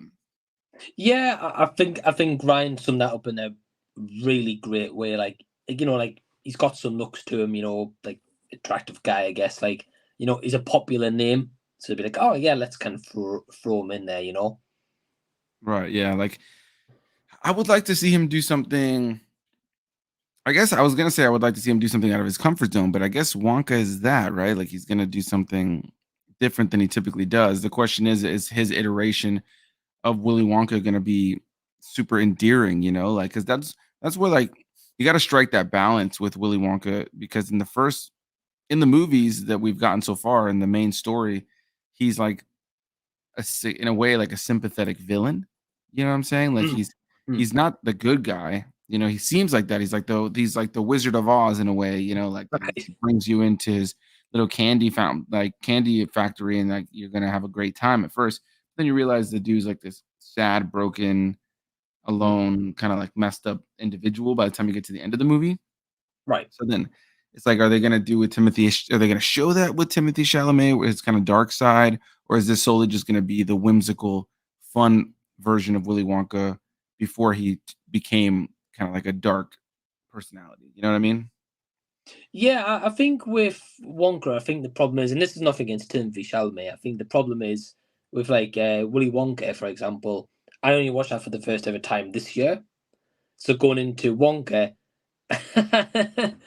at least I saw it though. You I'll say saw it, yeah, for at sure. I least I remember did. when you told me that, I was just like, first time I've seen a movie, like, so many times. I don't even know, there's no number in my head that I can think of how many times I've seen the original Willy Wonka. Back in the day, it was just on Right. TV.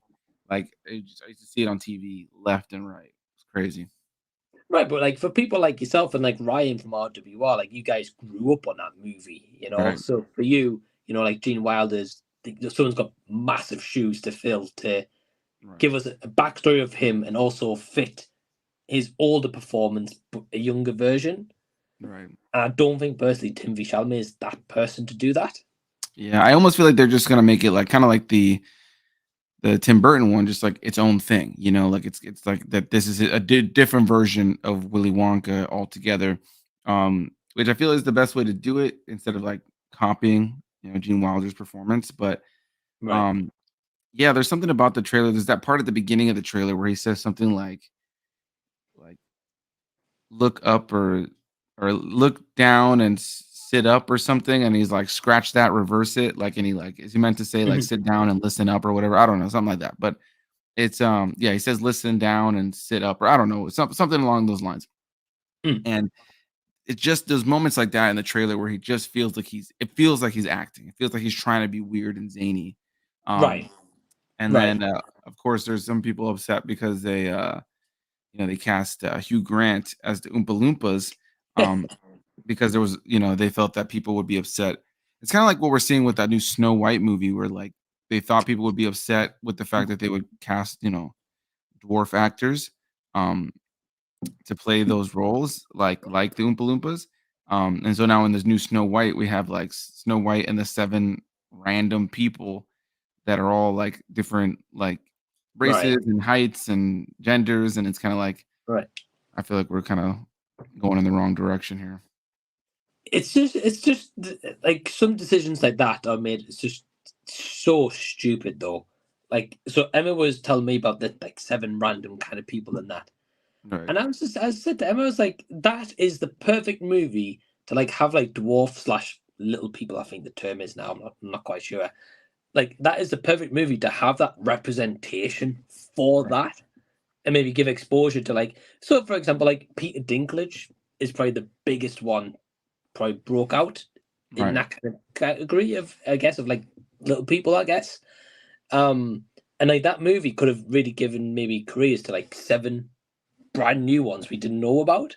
Right, right. But And instead, other iterations of Snow White that they did like a couple years ago with like Kristen Stewart and stuff like that, like they cast little people in it. That's like why not do that again here? right, like why the thing what boggles my mind is why would you hire seven people who are maybe our height and use special effects to shrink them down? See, that's the thing. I don't think they're doing that. If you can actually see the Oh, okay. behind the scenes photos, if I'm not mistaken, they're actually just like a group of randomly like looking people, like a bunch of like random people all together. I wonder if I could hold on. The hell? Let me see. If you're on your laptop on the StreamYard, you might be able to share photos. Actually, Yeah, that's what I was just thinking.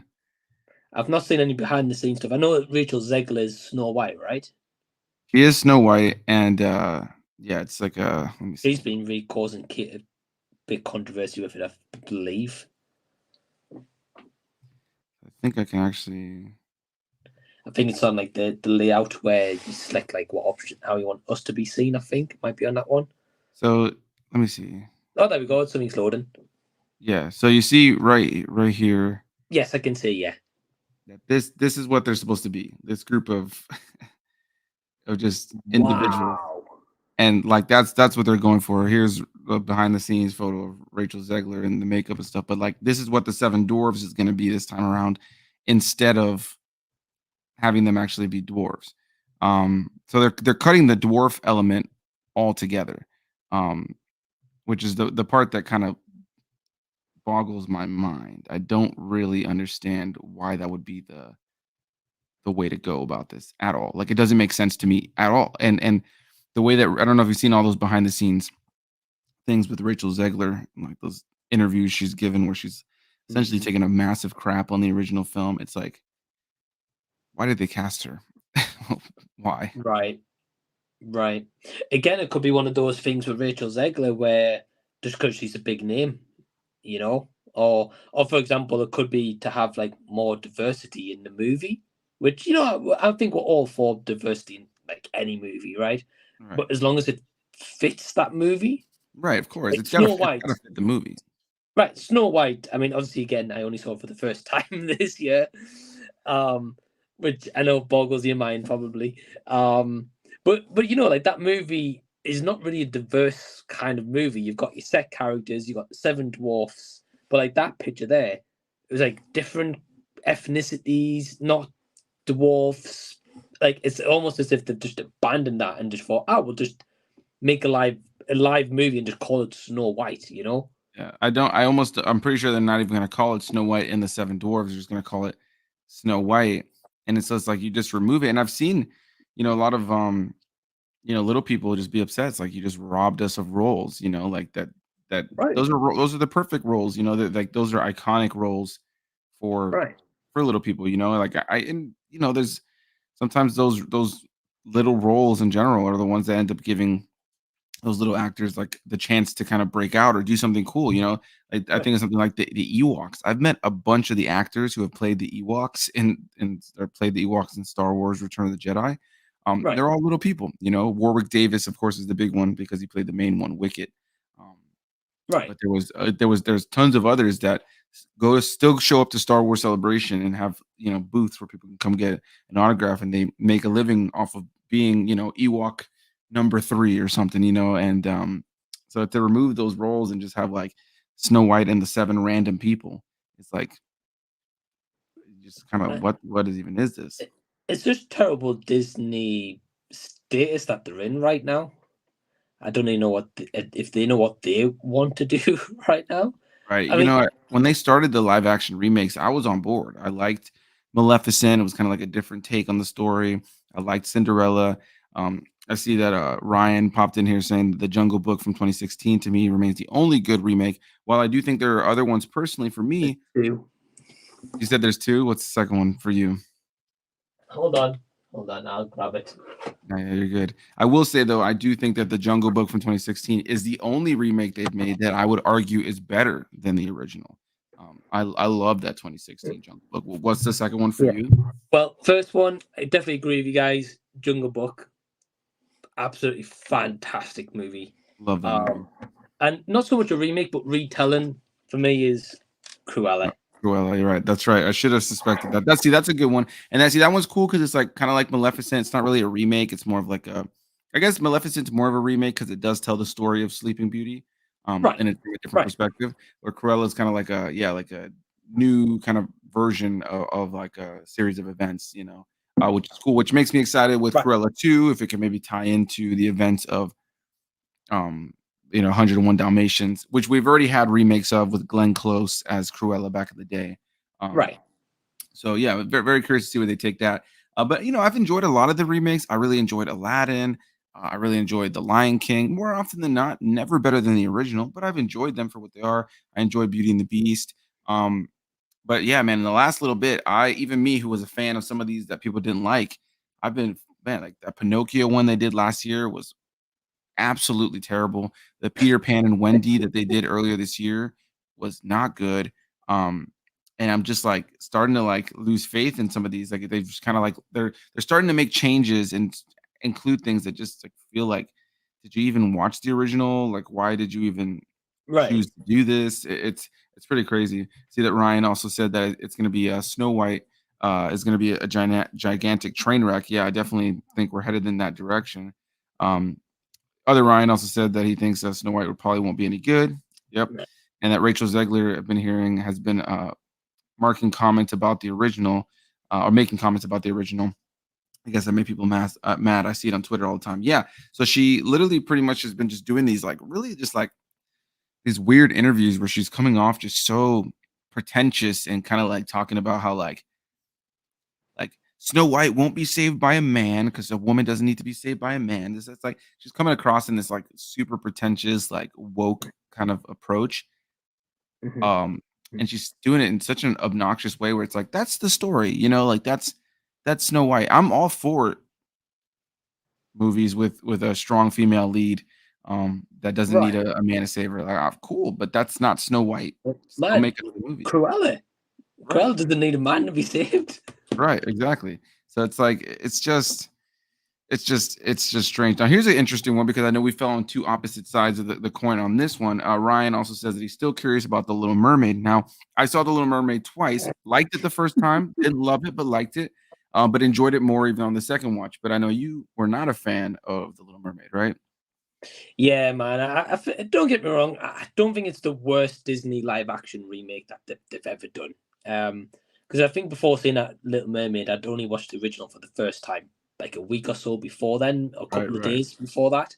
Now the original one is like less than an hour and a half, flew by, cute, whimsical for what it was. Definitely a couple of questions I had about maybe a bit more backstory, kind of. But that original animated one was still great, and even like today, that was great. Right. As I felt like the new one, kind of give me a little bit more backstory about like like Prince Eric and like a couple of other things they included in there was cool. But man, I just felt like the movie was too long. I felt there was too many songs in there, or new songs added didn't need to be. I thought Aquafina was absolutely terrible in I was that I was movie. And gonna that, I was gonna I was gonna ask. I was like, you didn't like the Scuttlebutt song? The one where they rapped? man, I'm all for like trying to make it different, but like, where does a rap fit into the Little Yeah, Mermaid? that was one song I didn't really like on the first viewing, and it grew on me in an ironic way on the second one because I had already seen a bunch of the memes about it between my first viewing of the film and the second viewing of the film, where people were making fun of that song. Um, but so then the second time I watched it with Rob, and and I got to see his reaction to it, which made it kind of funnier for me. So I enjoyed it more, ironically, on the second viewing. But yeah, Ryan, whenever you do check it out, let me know what you think of Scuttlebutt, that Scuttlebutt song. Um, but Yeah, yeah, I'm curious to see what they do with some of these Disney live action remakes. Again, as somebody who was a fan of them initially and was a supporter, even when there was a lot of people that hated on them.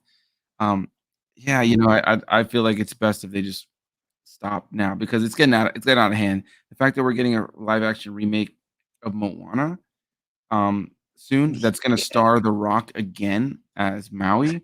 It just doesn't make sense. Like, Moana is not an old movie at all. It's only been out for a few years. It's a great movie. I think Moana is a fantastic new Disney film for young kids. Like, when I see kids at the theme parks and stuff that are excited about it and wearing the costumes or the clothes, or they see Moana, pop up and Maui pop up like the characters in a parade and kids are going crazy. I love that. I love to see the new generation of kids, going they have some good movies in their lineup, Zootopia and Frozen and stuff like, good movies that have nice messages for kids.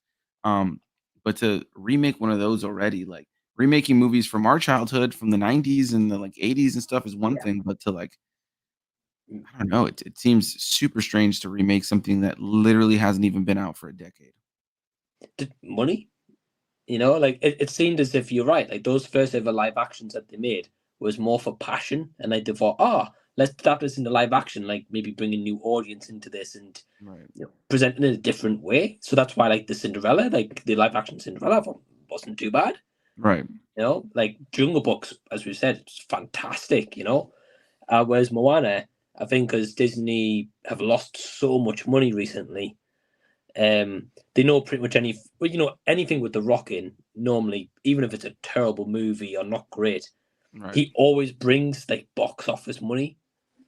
So I think that's one reason why they're like, oh, let's get the Rock in here, and he's going to promote on the social medias. He's going to have all his family talk on his social 'Cause media, he's and huge overseas as well. Like, if I'm not right, mistaken, he's like the highest, like the most successful actor right now in this moment. Especially like I know in Asia, he's ginormous in Asia.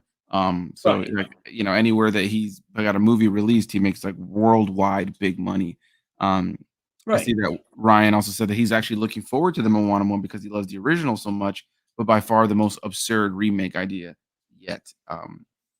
So he said he's looking forward to it in an ironic way. And the crazy part is, despite all these criticisms, I know that you and me, our asses are going to be in that seat when the drops that weekend, because we're going to want to talk about it. We're going to want to be curious. It just makes me wonder if it'll still have the same success and long lasting like love from the fans that the animated film has.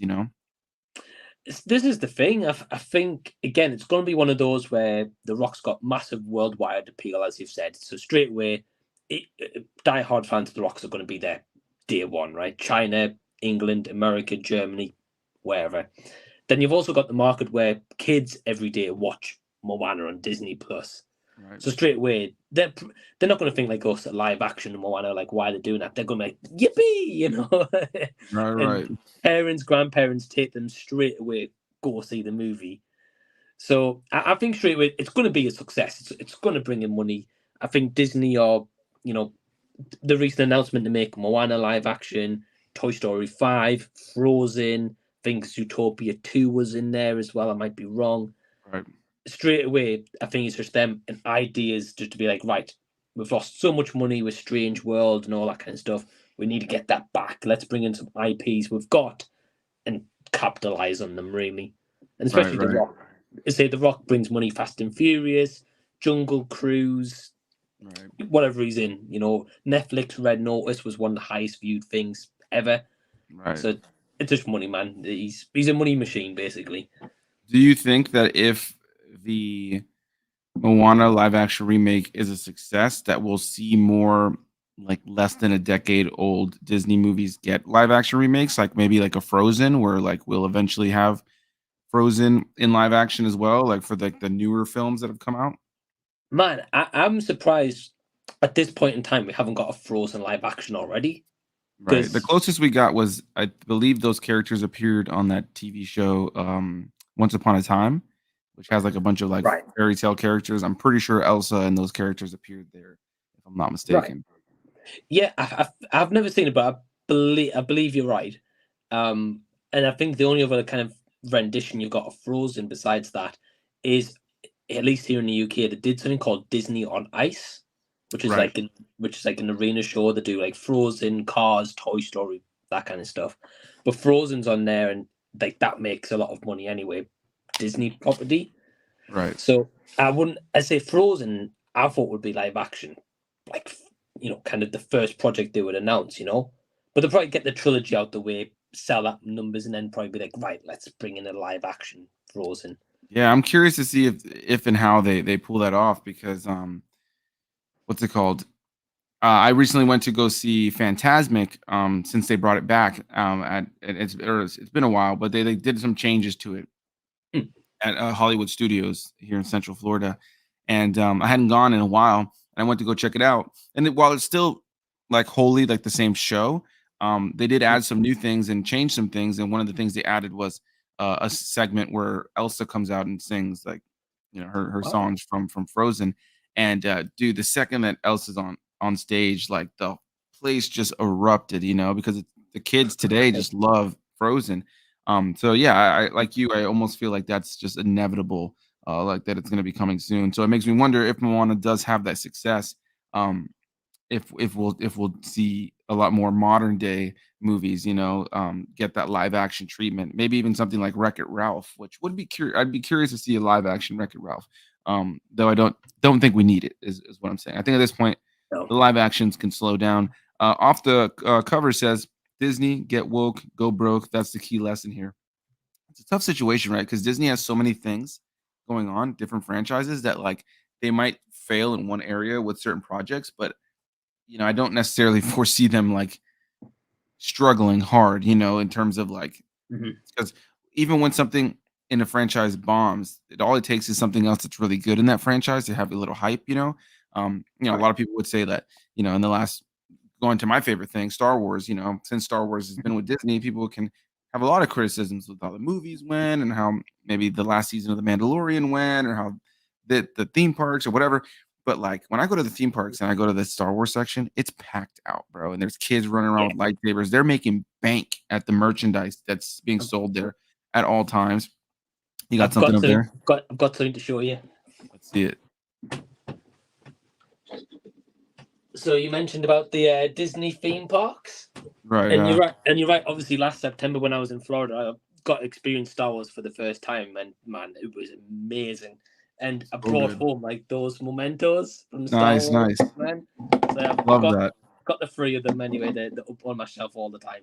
That's awesome, man. Yeah, see, stuff like that, like, they have Right, so much, whether it be the drinks, whether it be the food, whether it be the shirts and the toys and the they make so much money in the theme parks alone. Um, right, and then on top of that, like, people can criticize one thing, but now, you have things like, the new Ahsoka series that, like, the latest episode just has fans erupting online with positivity for the franchise. And so it's just one of those things where it's always that up and down, right? There's been a lot of criticism of Marvel, but all it's gonna take is that next Marvel project that just blows everybody away, that movie that just brings everything together in this way that makes everybody feel what they felt before, and then everybody's gonna be like, "Oh, Marvel's back?" So same right. thing with Disney.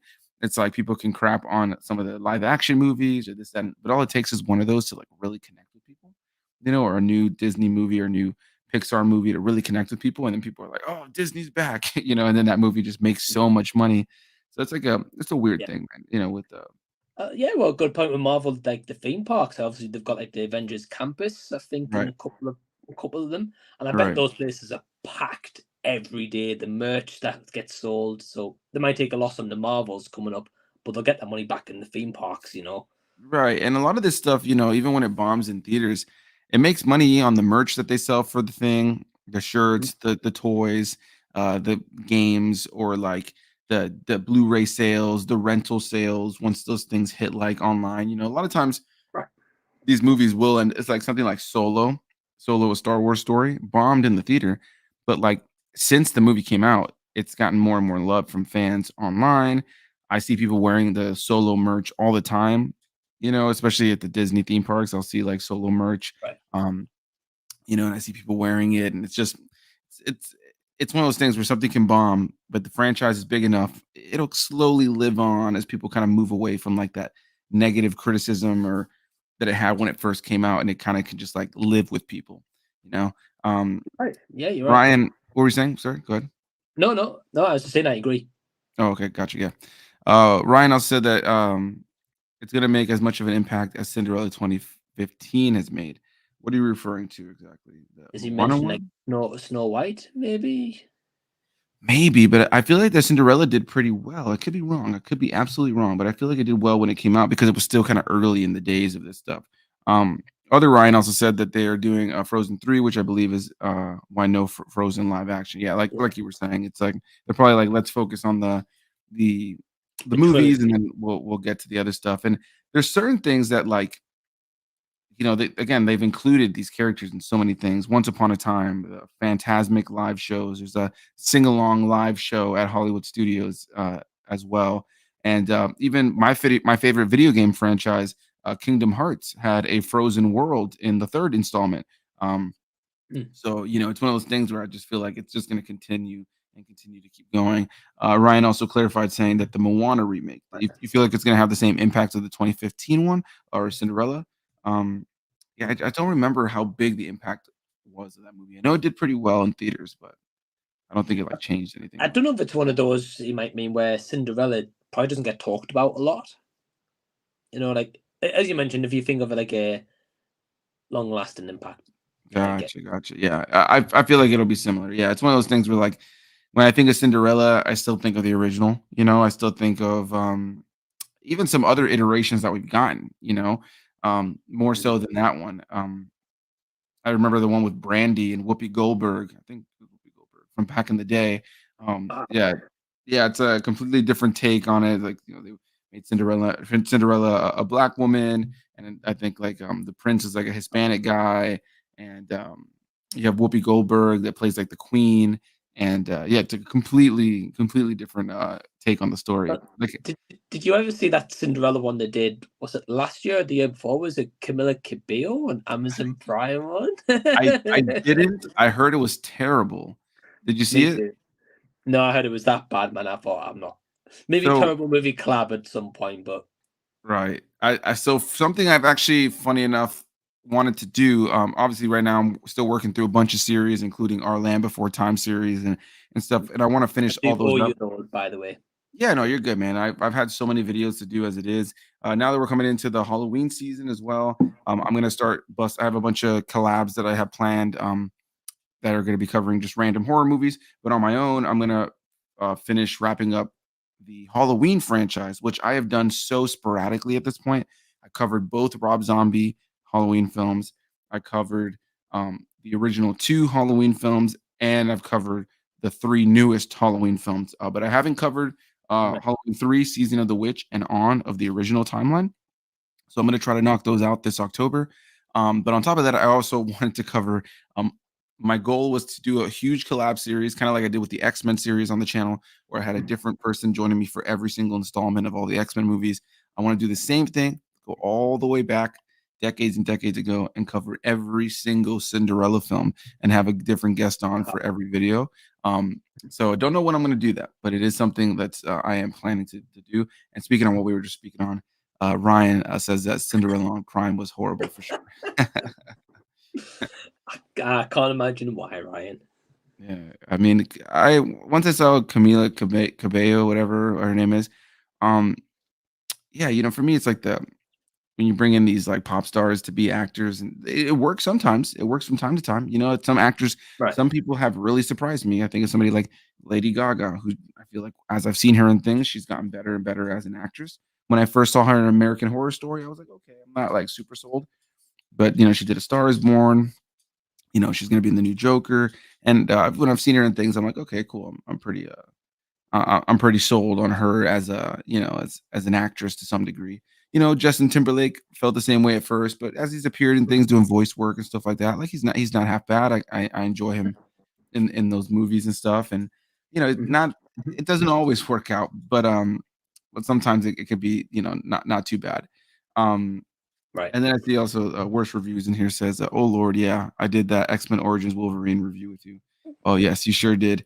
Somebody was gonna take the fall on that one, And honestly, because Ryan, because you just have like a funny way about talking about bad movies. Um, I just knew that you were the one that I had to make suffer through that movie. I had Mike here join me for X-Men 3: The Last Stand, which Yeah. gets a lot of crap and people say it's one of the worst ones, and I will stand on the hill and say that it's Mhm. honestly one of my favorite X-Men movies. But that's maybe just me. It's not my favorites, but it wasn't bad. Yeah, it's no Days of Future Past for sure, but Right. I've never understood the hate for that movie. I think it has such great moments. And now when we have like Apocalypse or Dark Phoenix or X-Men Origins Wolverine, um, yeah, X-Men 3, The Last Stand is just one I just always enjoy putting on. But yeah, Days of Future Past is probably still my favorite one for sure, like hands down. Mine too. Mine It's a too. fantastic movie. Apocalypse, man. Right, yeah. That was bad. Not a huge fan. Yeah, Ryan also says X-Men 3 is great. But hey man, I'm looking at the time, dude. I don't want to take up too much of your day. I really appreciate Yep. you having come on, man. This has been a blast. Definitely want to have you on again. Obviously, we could sit here and talk for Yeah. days and days and days. That I knew bringing Random Rambling back, I wanted to have you on as one of the earliest guests. Thank you so much for joining me today. And yeah, we talked a little bit about the fact that you have that video dropping tonight at UK time, talking for your 5-year anniversary. Everybody go check that out. But what can people expect over on your channel for the next week or so? And also, you guys can find the link to his channel down below in the description box. Go give him some love and let him know I sent you. But yeah, plug anything you got coming up, my friend. Yeah, so yeah, tonight UK time got a 5-year YouTube journey video where it's just kind of like a more just raw me sitting in front of the camera, just talking without many edits and stuff like that. Just talking about my journey on YouTube in 5 years, highs, lows. You're gonna see some throwback reviews with Anthony and myself, Rashad, my first ever videos and stuff. That's a lot of fun. So yeah, they got that video coming up. I've got a Patreon request of Red Rocket. Watched the movie. That was an A24 movie. So I watched that, need to edit it up, and that will be on Patreon early. Then I'll be coming to the channel. Young Frankenstein is also another one I've been requested, so I need to check that one out as well. Um, yeah, and then besides that, I've got maybe a couple of ideas floating around, and Z talks again next Thursday, my weekly live stream. But yeah, man, that's about it for now. Awesome, man. Awesome. Yeah, guys, everybody, please. The link to Mike's channel is down below in the description box. Go give him some love. As for my channel here, you guys haven't already seen, I just dropped a review last night for A Haunting in Venice, the latest Agatha Christie live action adaptation with Kenneth Branagh behind the director's chair, as well as starring in the movie. I also did a vlog on this small opportunity. I got to go and check out the new but newly closing Star Wars Hotel Galactic Star Cruiser that's in Central Florida at Disney World. I did a whole video on my experience there. And this coming week, the most notable thing I probably have coming is hopefully I have some screeners coming out. I believe some screeners that you probably have as well, Mike, for some early movies. Um, and then I will be hopefully trying to wrap up my Shrek series this coming week. I just dropped a review for Shrek the Musical, as well as 2 of the Shrek shorts, and we'll be wrapping it up with Puss in Boots: The Last Wish, which I have not seen yet, which I missed in theaters. Looking forward to it, and that will be coming out next week, hopefully, with the 2 last Shrek shorts that I want to be covering. So yeah, looking forward to that. And any final words on your end, my friend? Yeah, 2 things. I'm very excited to hear your thoughts on Puss in Boots: The Last Wish. Man, that was a great movie from last year. I think you're gonna have a great time with that. The wolf, amazing in that movie. That's what I've heard. That's what I've heard. Like a great villain. I'm looking forward to it. Right. And then the last thing I wanted to plug was also my channel coming this Sunday. I completely forgot. 10 p.m. UK time, I've got an interview with David Howard Thornton, who is Art the Clown in Terrifier.